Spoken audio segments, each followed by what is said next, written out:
അല്ലേ? CPM മുസ്ലിം ലീഗിനെ നേരിട്ട് ആക്രമിക്കാൻ ധൈര്യമില്ലാത്തതുകൊണ്ട് അല്ലെങ്കിൽ നാട്ടുകാർക്ക് അറിയാവുന്ന കാര്യമല്ല അല്ലേ?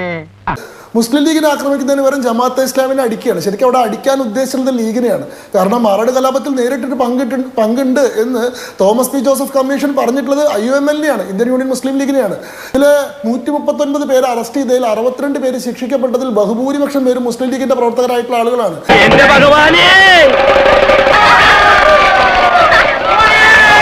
ശിക്ഷിക്കപ്പെട്ടതിൽ RSSകാരുണ്ടായിരുന്നു. എന്റെ വായിക്കാത്ത കയറിയിരുന്ന് വിടുവിച്ചാലേ ശരിയാവും. മാറാട് കലാപം എന്ന് പറയുന്നത് 2 സംഭവങ്ങളാണ്. ഒന്ന് 2002 ജനുവരിയിൽ സംഭവിക്കുന്നതും 2003 മെയ് മാസത്തിൽ സംഭവിക്കുന്നതുമാണ്. എനിക്കറിയില്ല.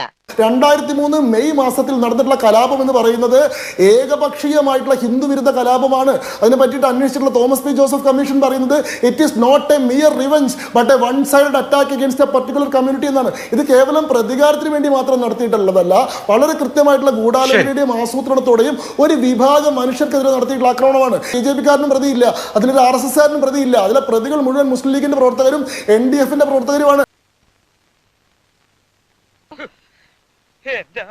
ലീഗ് വർഗീയ പാർട്ടിയാണോ അതോ സാമുദായിക പാർട്ടിയാണോ അതോ മതേതര പാർട്ടിയാണോ? ഈ ചർച്ചയിലിരുന്ന് ജയരാജന് പറയാൻ കഴിയും ഒരു വർഗീയ പാർട്ടിയാണെന്ന്?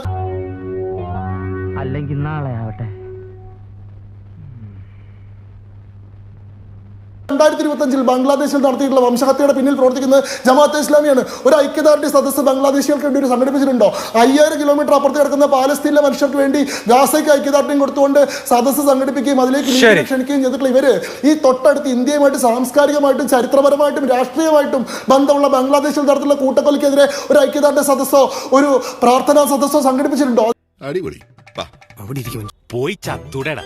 ശിവമീരൻ പറഞ്ഞ ചില കാര്യങ്ങൾക്ക് ഉത്തരം പറയേണ്ട പോകാൻ കഴിയില്ല. എന്റെ നമ്പറായി എനിക്കുള്ളത് മേടിച്ചിട്ട് വരാം. തന്നെ 1000 വട്ടം ഞാൻ കേട്ടല്ലോ. 23 വർഷം മുൻപ് നടന്ന കലാപം, കഴിഞ്ഞു പോയിട്ടുള്ള ഒരു സംഭവം, ഉണങ്ങി തുടങ്ങിയിട്ടുള്ള മുറിവ് എന്ന് ഏതെങ്കിലും ഒരു തെരഞ്ഞെടുപ്പ് കാലത്ത് നിങ്ങൾ ഗുജറാത്ത് കലാപത്തെ പറ്റി പറയേണ്ട പോയിട്ടുണ്ടോ? 34 കൊല്ലം മുമ്പ് നടന്നിട്ടുള്ള ബാബറി മസ്ജിദ് ഡെമോളിഷൻ ഇപ്പോഴും ലൈവായിട്ടുള്ള രാഷ്ട്രീയ വിഷയമാണ്. 24 വർഷം മുൻപ് നടന്നിട്ടുള്ള ഗുജറാത്ത് കലാപം ഇപ്പോഴും രാഷ്ട്രീയ വിഷയമാണ്. പക്ഷേ 23 കൊല്ലം മുൻപ് കഴിഞ്ഞിട്ടുള്ള മാറാട് കലാപം എന്ന് പറഞ്ഞ് കഴിഞ്ഞു പോയിട്ടുള്ള ചാപ്റ്ററാണ്, ക്ലോസ്ഡ് ചാപ്റ്റർ ആണല്ലേ. ആണ് വർഗീയത പറഞ്ഞത്. എരിയുന്ന വയറിന്റെ തീയല്ല പ്രശ്നം, മതമാണ് മതമാണ് മതമാണ് പ്രശ്നം.